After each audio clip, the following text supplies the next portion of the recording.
Sterling Holmes here. Malcom Harris-Gowdie. And we're here on opening night, unified coverage of the Super Bowl.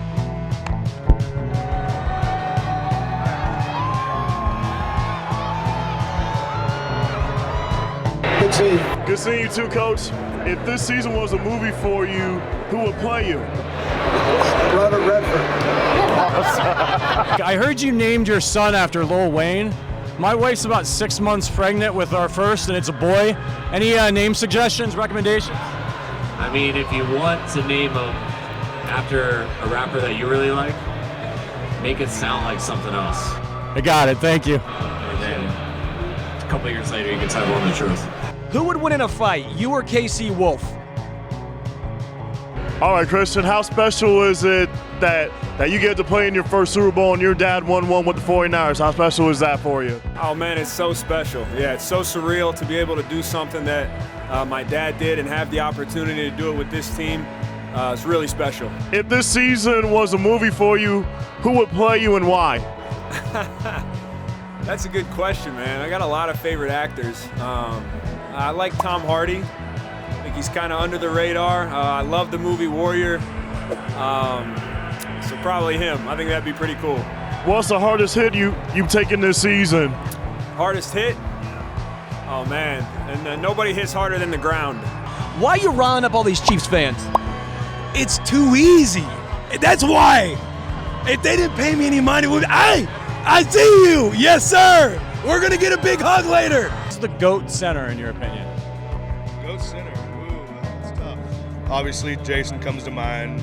You got Pouncey out there. You got Mike Webster. He was a stud. Damani Dawson was a stud. I can't really boil it down to just one person, to be honest. M-I-Z.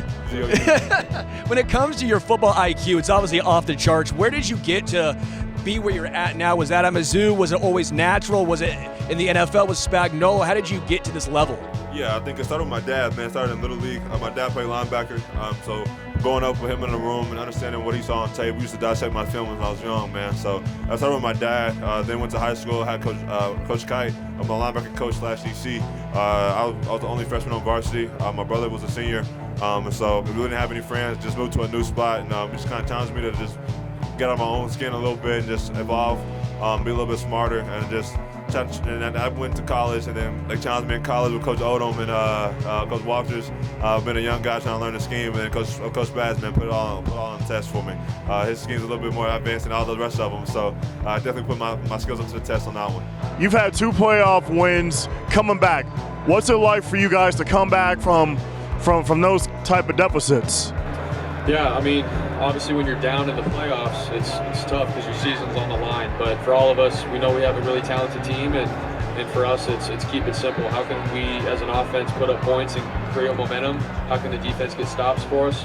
And how can we have each other's backs? And I feel like the last 2 playoff games that we played in, we've shown that. So. I've also heard you're a dancer. What's your favorite music to dance to?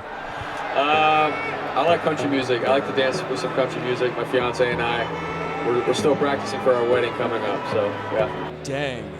Just got punked by Mike Golick Jr. I just got punked. How has this Chiefs offense changed and evolved from the team that you played back at Super Bowl 54? I mean, not a ton in terms. I mean, Andy and their staff do as good of a job as anybody with their scheme and their coverage beaters and everything they do.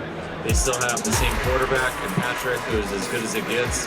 He was then, and it's hard to get much better than he was then, but I bet he is a little bit. And Travis and everybody, so not a big difference. Can you spell use check? Ooh, see, my wife was telling me about this the other day. Zebra cat, yellow cat. So, all right, JUZCYKC?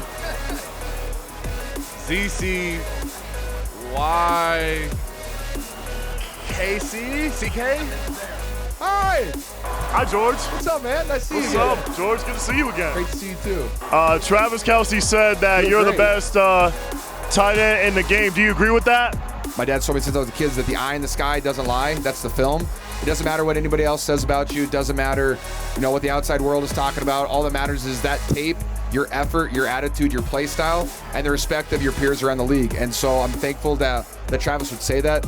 I mean, he's a guy that I've been looking up to since I was in college. He's been doing it at a high level since I was in college. This was his first non-1000 season, and he probably could have gotten it too, but he just didn't play the last game. So, I mean, he's a first ballot Hall of Famer, and to get any type of praise from Travis is phenomenal. Before the season started, you and I talked. You were drafted all of a sudden to a Super Bowl champion team. Now you say you're playing in the Super Bowl. What is this mentality for you? Mamba mentality. Obviously, I know I'm in the Super Bowl my rookie year, but you know, what I've done best is not let, you know, the moments, you know, overpower, you know, and take over our goal. So I continue to stay focused on it. You want to go to the buffet with me? To buffet, go eat. Yeah. Yes. I love to eat. What's your favorite food? Everything. I eat everything. Steak, everything. What about you? What's your favorite food? I love everything. You know, I'll eat anything, Guillermo. I'm not picky. I'm not picky either. Oh, okay. All right. Thank you so much. Thank you, Guillermo. Thank you. You're doing a good job, okay? Thank you so much. Thank you so much. Trey, you mentioned your health issues that you overcame. Did it mean a lot to you when the Chiefs took a chance on you in the draft? Yeah, it meant the world, man. It meant that. I mean, words can't describe the feeling. It was weird. Like the draft moment you dream of is, you get the call or your family's surrounded by you, or you're a high-end draft pick. That wasn't my story, and I'm okay with that. That was God's plan. Mine was, I think I'm going undrafted to another organization. I've come to terms with it. I'm cool with that. All I needed was just one opportunity. And then my dad's going out to get lunch, and randomly I just get a call from Kansas City. I'm like, what do they want? This is another undrafted opportunity. And, I answer the phone just sort of like, what do you guys want? And they're like, hey, we're going to make you the newest member of the Kansas City Chiefs. And I just sort of pause. It's like time sits still a little bit, right? And so I remember just, when it finally sunk in, Mr. Hunt came on the phone, was just like, we're so happy to have you be a part of this organization, welcome. And I was like, okay, this is really happening. I just got drafted. So just the amount of gratitude I have for this organization, believing in me, giving me an opportunity, words can't describe it, man. It means the world to me. What's up, Harrison? I got an awesome question for you. What's the hardest part about being a kicker, and what's the easiest part about being a kicker? The hardest part about being a kicker is not doing much the entire game, and then at the very end of the game, when your teammates are all injured and tired and exhausted, you trot out there and you have the field goal that decides whether the team wins or loses. So there is a lot of pressure there, and you never want to be the GOAT in the bad sense. The best part about being a kicker, I would say, is the fact that you're not getting injured. You're not doing a lot of physically taxing things throughout the game, but mentally you got to be locked in for sure. Hey, how you feeling, Patrick? It's been a tough night. I gave her everything I had. This turf is not good on my 40-year-old body, but I stuck it out. I gave championship effort.